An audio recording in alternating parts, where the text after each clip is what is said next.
Vivian está muy metido en lo más hondo de mi memoria, porque yo asistía con mucho placer a sus clases cuando era un casi niño, de 14 años, tenía y hacía dibujitos en el sol, caricaturas, y aprendí mucho con él. Y después cuando hicimos el diario Época, que era también un diario de chiquilines, yo era el director, tenía 20 años, imagínate. El gurú era Vivian Trías. Entonces, ante cualquier problema espinoso o una situación confusa, nacional o internacional, o a veces interna del diario, había que ir a consultar al gurú, que era Vivian. Terminábamos el diario, lo cerrábamos como a las 2 de la mañana, así nos íbamos a tomar el tren a Las Piedras. Me acuerdo porque todos tratábamos de ir en la parte de atrás del tren que recibía el viento para despabilarnos, porque si no, a esa hora corríamos el peligro de quedarnos dormidos. Y Vivian vivía de noche, así que nos recibía muy contentos, sin ningún problema, nos quedábamos charlando hasta las 5 o 6 de la mañana y ahí nos lanzábamos a buscar algún boliche abierto, uno cualquiera que hubiera para tomar algo, y no había nada de nada y caminábamos, pero contentos de haber estado con él, porque era como un alimento, te sentías alimentado por él. Era un hombre muy creativo y también un gran pedagogo, sabía enseñar lo que sabía y enseñarlo de un modo siempre muy cariñoso, muy cálido, nada más lejos de los discursos solemnes a los que mal que bien nos había acostumbrado la izquierda, digamos, tradicional, ¿no?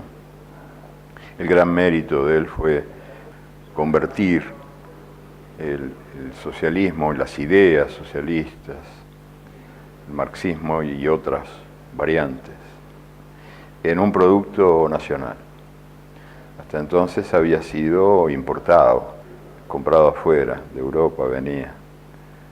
Y gracias a Vivian y a otros, pero sobre todo a la labor de Vivian Trías, el socialismo se convirtió, se uruguayizó y se latinoamericanizó.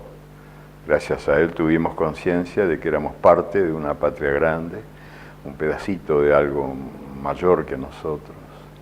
Y eso nos abrió otros caminos que parecían cerrados, porque la verdad es que había sido bastante marciana la izquierda, por lo menos algunos sectores, ¿no? Yo he escuchado historias en Rocha del año 17, 18, los gauchos pasmados ante carteles que decían todo el poder a los soviets, y ellos no solo no sabían leer, sino que además no sabían qué eran los soviets, ni que había ocurrido nada parecido allá en la lejana Rusia, que después fue Unión Soviética.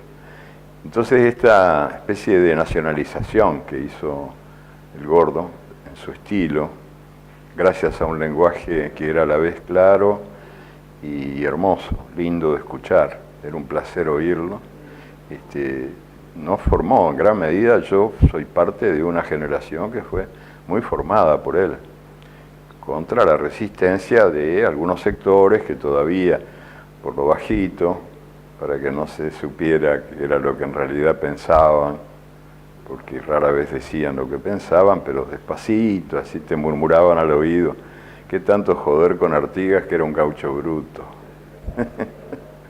y Vivian estaba todo el pensamiento, la concepción que Vivian tenía del socialismo en este país y en América Latina estaba muy impregnada de artiguismo. Él era muy artiguista y el mejor de sus libros, para mí, tiene varios muy valiosos, ¿no? Pero creo que el mejor es ese donde él coteja a Rosas con Artigas, Artigas y Rosas, en un contrapunto del principio al fin muy educativo, que me permitió, por lo menos a mí, ver mejor a los dos, a Rosas y Artigas, en sus contradicciones, dos personajes de enorme influencia en el proceso histórico rioplatense.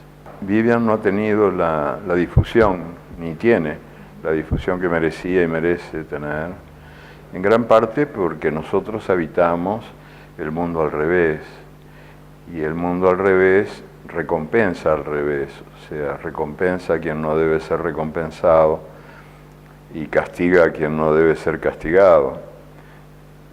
Vivian tendría que tener una difusión muchísimo mayor que la que tiene, a través de los libros que dejó, ¿no?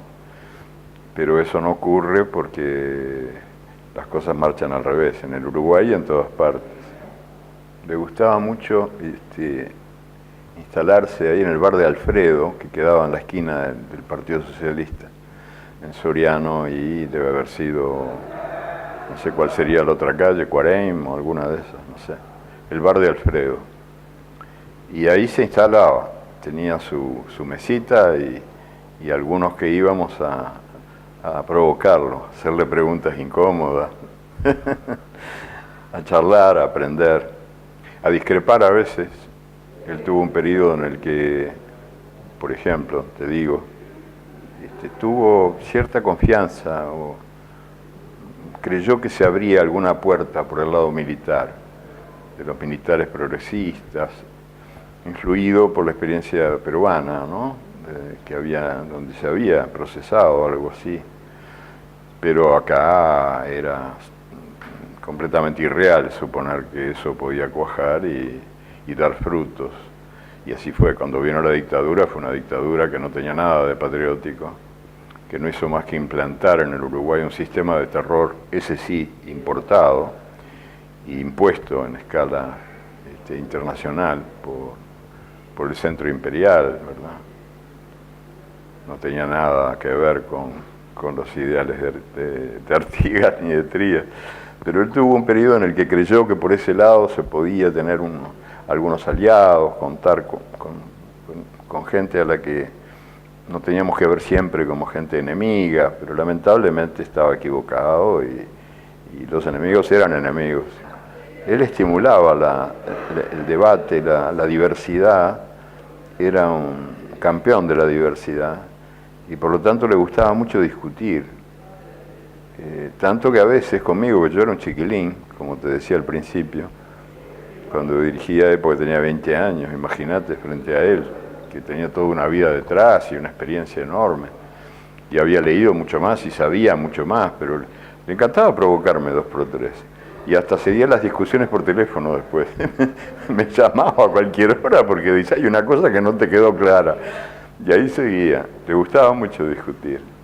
Y por lo tanto era un hombre nacido para chocar con los que creían en una concepción, digamos, lo que podríamos llamar el socialismo quieto, de verdades, de verdades que no se podían poner jamás en tela de juicio, ni siquiera bajo el manto de la duda. Era el mundo indudable, interpretado por personas que no se iban a equivocar jamás porque provenían de una tradición de obediencia más religiosa que política al dogma socialista.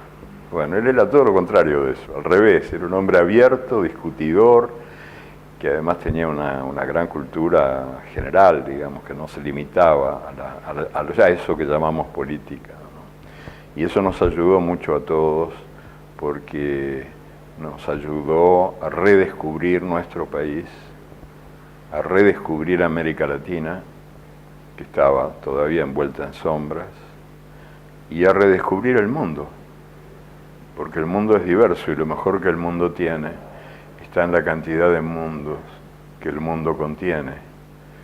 Y gracias a Vivian pudimos descubrir que esos mundos eran muchos más mundos que los que jamás pudiéramos haber imaginado.